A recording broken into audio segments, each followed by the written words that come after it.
Well, the intention and the news flow from New Delhi has improved, and for sure that has also changed the outlook or the industry's outlook towards India. Let's now connect with Mr. Adi Godrej, Chairman of Godrej Group, to discuss the fine print of some of the key reforms which were announced late last evening.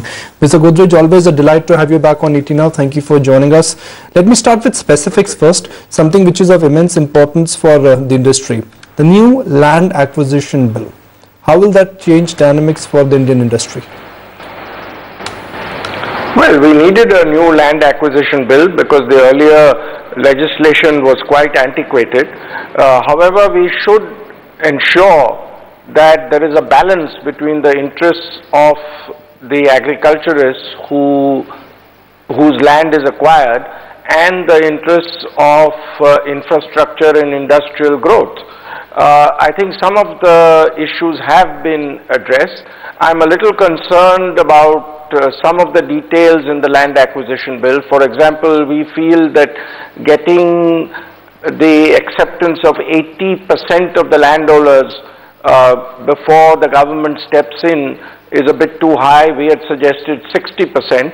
We had also suggested there should be a moderation in the acquisition costs and R&R costs. Now this bill will go to Parliament. There will be a discussion. Let's hope that the final bill that is passed is a moderate one which balances the interests of the agriculturists and development and growth. Mr. Godrej, good morning. If we look at the finer print, the Prime Minister will now be heading the Cabinet Committee on Investment. Do you think this will help in resolving and expediting disputes amongst ministries? This is an excellent development. We needed a strong cabinet committee which could look into seeing that the larger projects, I believe this will apply on projects above 1,000 crore of investment.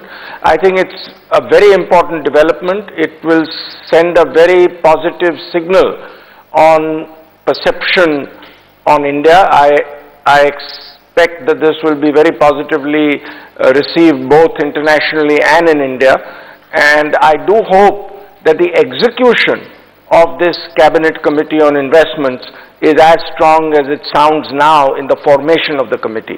A lot will depend on how quickly and how sensibly this committee is able to resolve the various issues on the large projects. But what are the key areas of improvement in the provisions of the Cabinet Committee on Investment? What is your understanding? Well, I think it's a question of coordination. Unfortunately, we have too many different directions in which some of the ministries pull when a large project is concerned. For example, it could have to do with environment clearances, it could do with clearances from different ministries, etc. And sometimes it takes too long when it is not in a coordinated fashion. So I presume that this committee will now have the ability to get all round the table on a regular basis and take decisions across ministries. Mr. Godrej, I'm sure this is a constructive move, but if I look at or if I look at the past track record, you've got organizations like NHAI which have failed to deliver. Do you think this is one of those committees where the intention will be strong and the delivery may not be that strong? Because that really is the big issue. Well, as I mentioned, execution is the major factor, but I think this should work well because the Prime Minister will head this committee. So I expect that it will be much more forceful in its execution than other committees have been, and the important thing is that it should meet often so that projects don't keep waiting because there is a lack of a meeting. Mr. Godrej, coming to the land acquisition bill, don't you think consent from 80% of the landowners is going to be a bit of a roadblock? I think so. I mentioned that CII had recommended that it should be 60%. 80% is too high a figure. So do you think the cost of acquiring new land will only get higher and higher now? That is likely, but the good point in this bill is that state governments will have the opportunity to have their own policies, and I'm sure states will compete with each other to provide land at an affordable cost to attract both infrastructure and industrial investments. As a industrialist, given the way how news flow from center has improved, do you think the general sentiment has also improved? Up until now, most of the private sector or most of the top industrial houses, they were of the view that they will go slow on the capex spending. They were deferring some of their future expansions. Do you think now that urgency to expand again has come back? I think the perception has certainly improved. I think clearly the government seems to mean business. I would welcome this change in stance.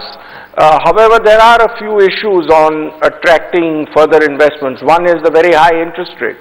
I feel the RBI should reduce the interest rates because such high interest rates are definitely coming in the way of investments. The cost of investments are getting very high, and I feel it is not even helping bring inflation down because the high interest rates are causing the GDP growth not to accelerate forward, which in turn is causing a depreciation of the rupee, which is adding to inflation.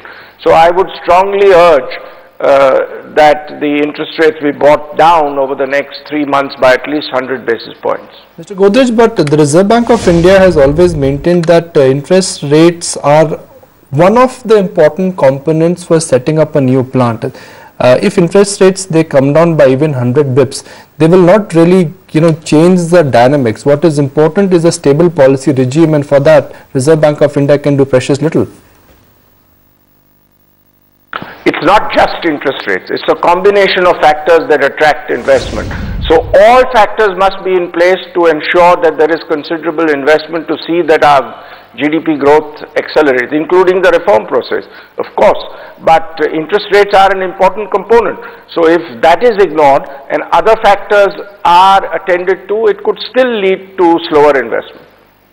One final question before we wrap, Mr. Godrej. Could you give me a sense of a ballpark number? What are the group plans and how much you plan to invest in next 12 to 18 months? No, we don't make any group plans of investment. Each company takes its own decision. Each company is governed by its board, and we don't make any predictions for overall investment. But most of our businesses are continuing to invest. We have excellent growth in many of our businesses, and we'll continue the investment program. And we think our investment in 13-14 overall should exceed our investment in 12-13, and our sales growth is also going quite well. Mr. Godrej, really good chatting with you. Appreciate you taking the time out and joining us this morning on ET Now.